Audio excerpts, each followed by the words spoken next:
Hello everyone, कैसे हैं आप सब। आई होप आप सब बहुत अच्छे होंगे और स्वस्थ होंगे। तो चलिए, हमने लास्ट वीडियो में एक्सरसाइज 1.3 के क्वेश्चन नंबर 4 तक सॉल्व कर लिया था। अब हम क्वेश्चन नंबर 5 की ओर बढ़ते हैं। उसके पहले प्लीज़ मेरे चैनल को सब्सक्राइब कर लीजिए और वीडियो को लाइक करना मत भूलिएगा। तो चलिए क्वेश्चन नंबर 5 पढ़ते हैं और देखते हैं इसे कैसे सॉल्व करना है। क्वेश्चन नंबर 5 में लिखा हुआ है, what can be the maximum number of digits be in the repeating block of digit in the decimal expansion of 1/17, perform the division to check your answer. लिखा हुआ है कि 1/17 को डेसिमल एक्सपांशन में कन्वर्ट करो और बताओ किस मैक्सिमम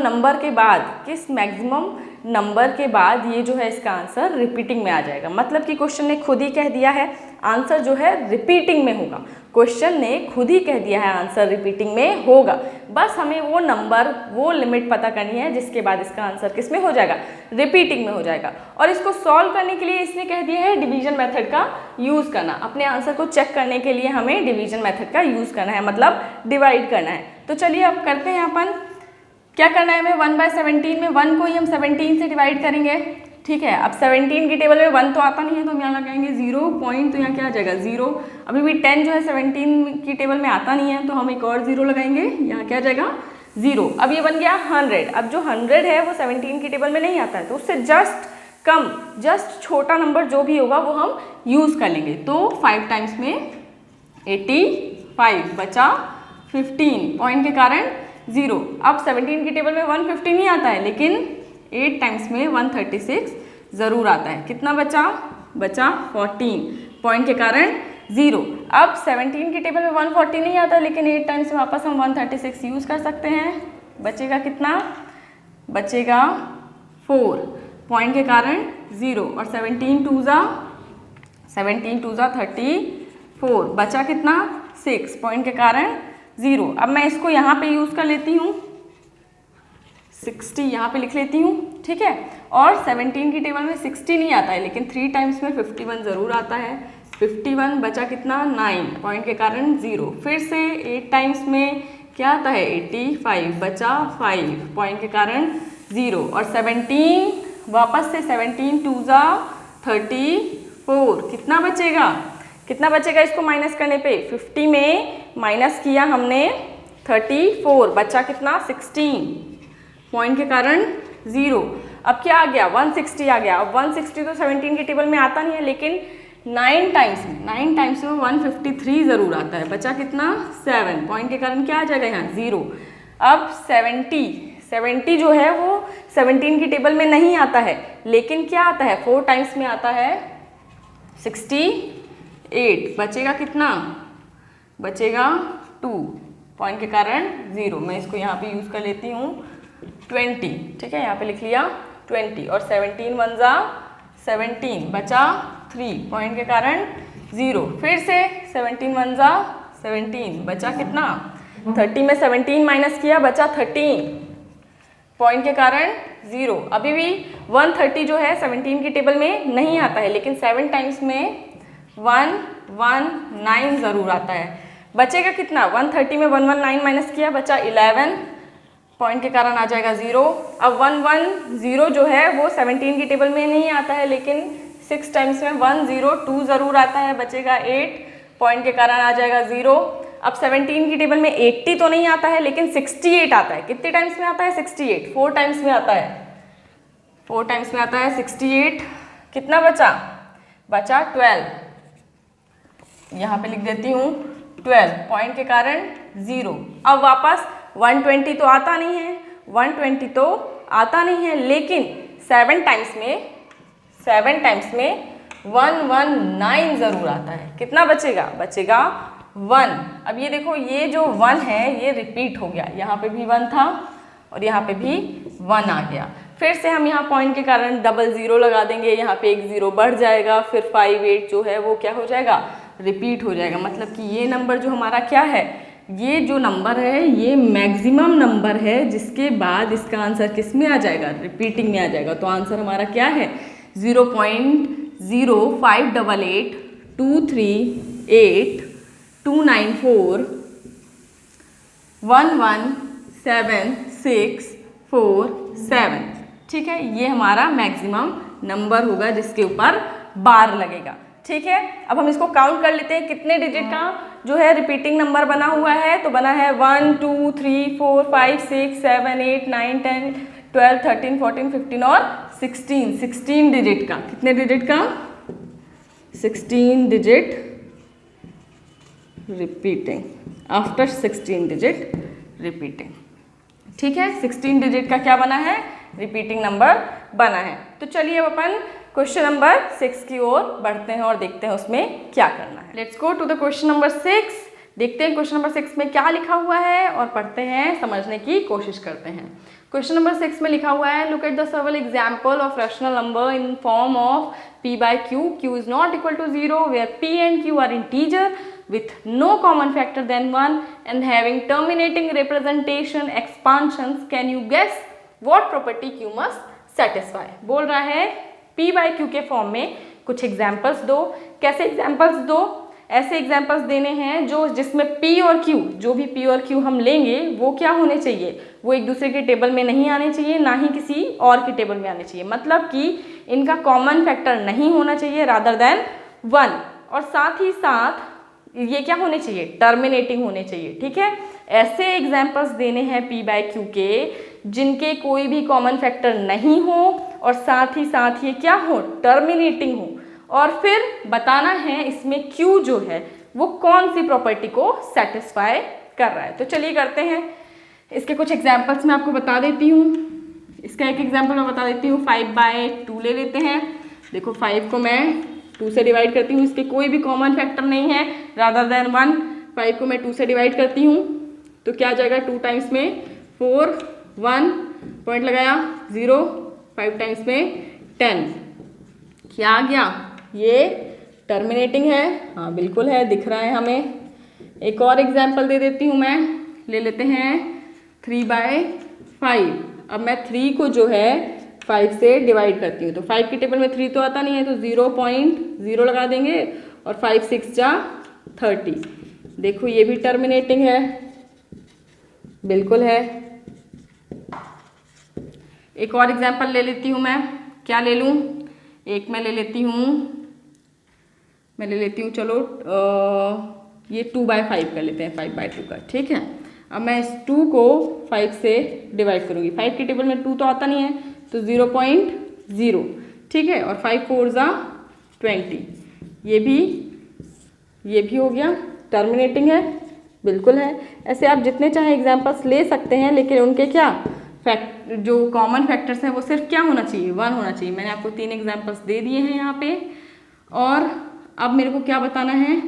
देखो इन दोनों के जो है ना कोई भी कॉमन फैक्टर नहीं है। ना 5 के टेबल में 2 आता है, ना 2 के टेबल में 5 आता है, और ना ही 2 और 5 किसी टेबल में आते हैं। ठीक है, तो इनका कॉमन फैक्टर सिर्फ क्या है? 1 है। अब हमें क्या बताना है? जो इसका Q है, ये जो है ये इसका Q है, ये इसका क्या है? Q है। ठीक है, जो इसका Q है ये कौन सी प्रॉपर्टी को सेटिस्फाई कर रहा है? तो आपको याद रहना चाहिए कि जो Q है, Q must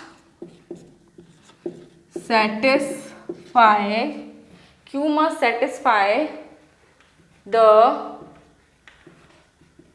factor of 2 and 5। Q जो है 2 और 5 के फैक्टर को क्या करना चाहिए? सेटिस्फाई करना चाहिए। Q जो है क्या करना चाहिए? 2 और 5 के फैक्टर को सेटिस्फाई करना चाहिए। मतलब कि देखो यहाँ पे क्या है? 2 है, 5 है, 5 है, और क्या हो सकता था? आपके Q की जगह पे 8 हो सकता था, क्योंकि 8 का एलसीएम लेने पे क्या आएगा? देखो 2 4 जा, ऊपर कर देती हूँ, 8 का एलसीएम लेने पे 2 4 जा 8, 2 2 जा 4, 2 1 जा 2, 2 इंटू 2 फैक्टर क्या आ गया? 2 आ गया। मतलब कि जो भी Q की वैल्यू होनी चाहिए वो 2 और 5 के फैक्टर को क्या करनी चाहिए? सेटिस्फाई करनी चाहिए। ठीक है, तो यहाँ पे अपना क्वेश्चन नंबर 6 कंप्लीट हो गया है। चलिए क्वेश्चन नंबर 7 को पढ़ते हैं और देखते हैं इसमें क्या लिखा हुआ है और इसे कैसे सॉल्व करना है। क्वेश्चन नंबर 7 में लिखा हुआ है, write 3 numbers whose decimal expansion are non terminating and non recurring. ठीक है, हमें 3 ऐसे डेसिमल एक्सपांशन बताने हैं, 3 ऐसे डेसिमल एक्सपांशंस बताने हैं जो कि ना ही टर्मिनेटिंग हो ना ही रिक्यूरिंग हो। रिक्यूरिंग मतलब रिपीटिंग को ही रिक्यूरिंग भी कहते हैं। ठीक है, अब हमने एक कंडीशन पढ़ी थी कि नॉन टर्मिनेटिंग और नॉन रिक्यूरिंग किस में आते हैं, कौन से नंबर्स होते हैं, इरेशनल नंबर्स होते हैं। ये क्या होते हैं दोनों, ये अगर किसी में हैं दोनों तो ये क्या होते हैं, ये इरेशनल होते हैं। अगर कोई नंबर नॉन टर्मिनेटिंग और नॉन रिक्यूरिंग होता है मतलब कि वो क्या है, इरेशनल है। तो हमने इरेशनल नंबर पढ़े हैं, ऐसे नंबर्स जो कि ना ही रिपीट हो ना ही टर्मिनेट हो। तो इसका एक एग्जाम्पल ले लेते हैं, हमें 3 लेने हैं तो पहला एग्जाम्पल ले लेते हैं। मैं ले लेती हूँ जैसे कि कोई भी नंबर ले सकते हैं अपन रैंडम, जैसे कि मैंने ले लिया 0.303 003 0003 00003 एंड सो ऑन। ये ना ही देखो, ना ही ये टर्मिनेट हो रहा है ना ही ये रिपीट हो रहा है, हर बार एक जीरो क्या हो रहा है, बढ़ रहा है। तो ना ही ये टर्मिनेट हो रहा है ना ही ये रिपीट हो रहा है। तो ये हो गया एक एग्जाम्पल। अब हम दूसरा एग्जाम्पल ले लेते हैं। दूसरा एग्जाम्पल मैं क्या ले लूँ, कुछ भी ले लूँ, जैसे कि ले लिया 0.101 001 0001 00001 ऐसा करके बढ़ता जाएगा ये, ठीक है। तो ये भी नॉन टर्मिनेटिंग नॉन रिक्यूरिंग हो गया, ठीक है। अब इसके बाद हमें पता है जो रूट में नंबर्स होते हैं, जैसे कि √2 हो गया, ये भी नॉन टर्मिनेटिंग होता है, नॉन रिक्यूरिंग होता है। इसको सॉल्व करके देख लेना, लॉन्ग डिवीजन मेथड से इसका आंसर निकल जाएगा, ठीक है। और क्या हो गया हमारा, पाई की वैल्यू हो गई। पाई की वैल्यू वैसे हमें पता है कि कैसे सॉल्व करते हैं, 22/7 करके करते हैं। अब 22 को 7 से डिवाइड करोगे तो आंसर आएगा कुछ 3.1457 और कुछ आता है, ठीक है। अब इसको सॉल्व करना पड़ता है। इसमें कोई भी नंबर जो है वो क्या होता है, रिपीट में नहीं चलता है, ठीक है, बस आता जाता है। तो ये भी नॉन टर्मिनेटिंग नॉन रिक्यूरिंग होते हैं। तो ये मैंने आपको 4 एग्जाम्पल्स दे दिए ऐसे तो, लेकिन आपको इसमें कितने ही लिखने हैं, 3 ही लिखने हैं। इसके बाद आप एक और लिख सकते हैं, क्या लिख सकते हैं एक और, जैसे कि मैंने लिख दिया 0.202 002 0002 00002 और सो ऑन। ये ऐसे बढ़ता जाएगा, ये ना ही टर्मिनेट होगा ना ही रिपीट होगा। ये हमारे इस क्वेश्चन के एग्जाम्पल्स हो गए और इस क्वेश्चन को यहीं पे क्या हो गया, ये खत्म हो गया, ठीक है। अब अपन क्वेश्चन नंबर 8 की ओर चलते हैं। चलिए क्वेश्चन नंबर 8 सॉल्व करते हैं और देखते हैं इसमें क्या लिखा हुआ है। क्वेश्चन नंबर 8 में लिखा हुआ है find 3 different irrational number between rational number 5/7 and 9/11। बोल रहा है 5/7 और 9/11 के बीच में 3 इरेशनल नंबर फाइंड करने हैं, ठीक है। किसी भी दो नंबर्स के बीच में infinite number of irrational number हो सकते हैं, ठीक है। लेकिन हमें यहाँ पे कितने बताने हैं, 3 बताने हैं। तो चलो सॉल्व करते हैं। क्या करना पड़ेगा हमें इसके लिए, पहले हम क्या करते हैं, 5/7 और 9/11 को डेसिमल एक्सपांशन में कन्वर्ट कर लेते हैं। तो चलो 5/7 को करते हैं। हमें क्या करना है, 5 को 7 से डिवाइड करना है। अब 7 की टेबल में 5 नहीं आता है तो 0.0, 7 7 जा 49 बचा 1 पॉइंट के कारण 0, 7 1 जा 7 बचा 8 9 10 3 पॉइंट के कारण 0, 7 2 जा 14 7 3 जा 21 7 4 जा 28 बचा 2 पॉइंट के कारण 0। अब 7 की टेबल में 20 नहीं आता है लेकिन 2 टाइम्स में 14 आता है, कितना बचेगा 6 पॉइंट के कारण 0। और 7 की टेबल में 60 तो नहीं आता है लेकिन 7 7 जा 49 और 7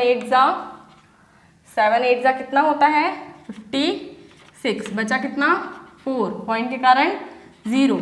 अब 7 की टेबल में 40 तो नहीं आता है, कितना करेंगे 7 5 जा 35, कितना बचेगा 5 पॉइंट के कारण 0। वापस 50 आ गया, यहाँ पे भी क्या था 5 ही था, ठीक है। यहाँ पे हमने 50 पॉइंट के कारण लगा दिया, बाकी ये 5 और ये वापस क्या आ गया 5 आ गया। यहाँ से नंबर क्या हो जाएगा, रिपीट हो जाएगा।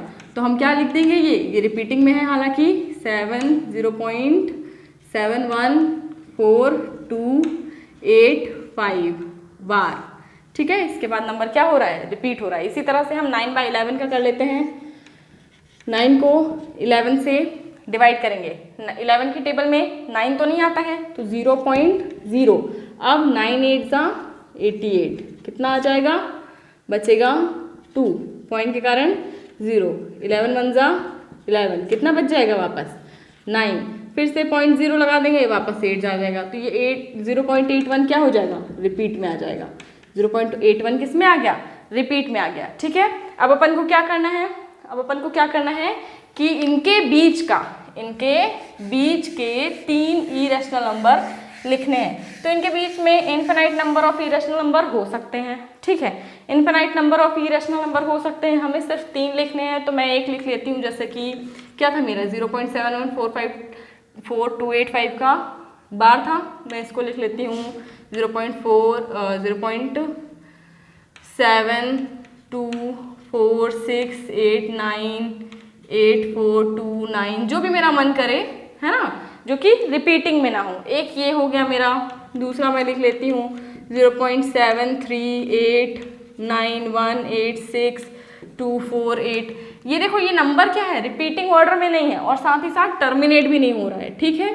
मुझे इरेशनल लिखने हैं, तो ये दोनों टर्म सेटिस्फाई होनी चाहिए। इसके बाद मैं लिख लेती हूँ एक 0.80800800080008 है ना, ये भी वापस टर्मिनेट नहीं हो रहा है और रिपीटिंग नहीं है, ठीक है। इसके बाद मैं एक और एग्जाम्पल लिख लेती हूँ। मुझे 3 लिखना था, यहाँ पे मेरे 3 मिल गए, ठीक है। एक और दे देती हूँ मैं आपको, जैसे कि मैं क्या कर सकती हूँ 0.72272227 ठीक है, ये हो गए। ऐसे infinite number of rational number इनके बीच में आ सकते हैं। ये मैंने आपको 4 एग्जांपल्स दे दिए, मांगे थे 3, मैंने दे दिए 4। यहाँ पे हमारा क्वेश्चन नंबर 8 भी कंप्लीट होता है। चलिए क्वेश्चन नंबर 9 की ओर बढ़ते हैं और देखते हैं उसमें क्या लिखा हुआ है। चलिए क्वेश्चन नंबर 9 की ओर चलते हैं और बढ़ते हैं इसमें क्या लिखा हुआ है। क्वेश्चन नंबर 9 में लिखा हुआ है classify the following as rational और इरेशनल। कुछ नंबर्स दे दिए हैं और बोल रहा है बताना है ये रैशनल है या इरेशनल है। तो चलिए देखते हैं। पहला नंबर क्या है, √25। जैसा कि मैंने आपको पहले बताया था, कोई भी नंबर जो कि प्राइम नंबर हो, अगर रूट के अंदर है तो वो क्या होता है, इरेशनल होता है। क्या होता है, इरेशनल होता है। क्योंकि इसको अगर आप लॉन्ग डिवीजन मेथड से सॉल्व करेंगे,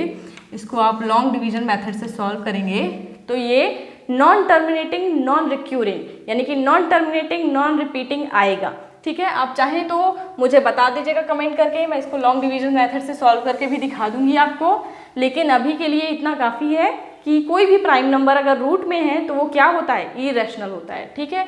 दूसरा नंबर देखते हैं।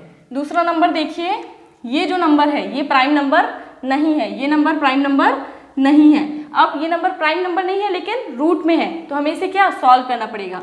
तो आप इसको सॉल्व करेंगे तो इसमें आएगा 15 × 15। रूट के अंदर 15 × 15 का क्या बन गया, पेयर बन गया। तो बाहर क्या आ जाएगा 15, और 15 को हम p/q के फॉर्म में लिख सकते हैं। तो ये क्या हो जाएगा, ये हो जाएगा रैशनल, ठीक है।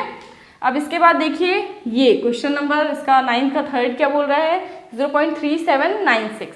अब 3796 जो कि है सॉल्व हो गया है, एक प्रॉपर नंबर है जो कि टर्मिनेट हो गया है। टर्मिनेट हो गया है मतलब कि क्या है, रैशनल है, ठीक है, ये रैशनल है। अब फोर्थ देखिए, फोर्थ में क्या है, 7.478478 रिपीट हो रहा है, ठीक है। 7.478478 रिपीट हो रहा है, टर्मिनेट नहीं हो रहा है लेकिन रिपीट हो रहा है। तो जो भी नंबर टर्मिनेट नहीं होते हैं लेकिन रिपीट होते हैं वो भी क्या होते हैं, वो भी रैशनल होते हैं, ठीक है।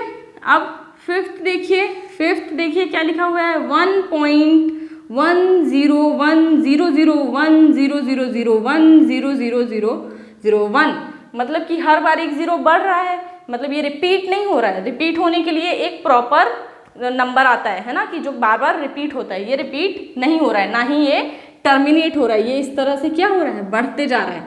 ये क्या होगा, ये इरेशनल होगा। कोई भी नंबर जो ना ही रिपीट हो ना ही टर्मिनेट हो, वो क्या होते हैं, वो इरेशनल नंबर होते हैं, ठीक है। ये हो गया हमारा क्वेश्चन नंबर 9। यहाँ पे हमारी एक्सरसाइज 1.3 खत्म होती है। अब हम बहुत जल्दी नेक्स्ट वीडियो में एक्सरसाइज 1.4 लाएंगे और उसके क्वेश्चंस सॉल्व करेंगे। तब तक के लिए bye, have a nice day.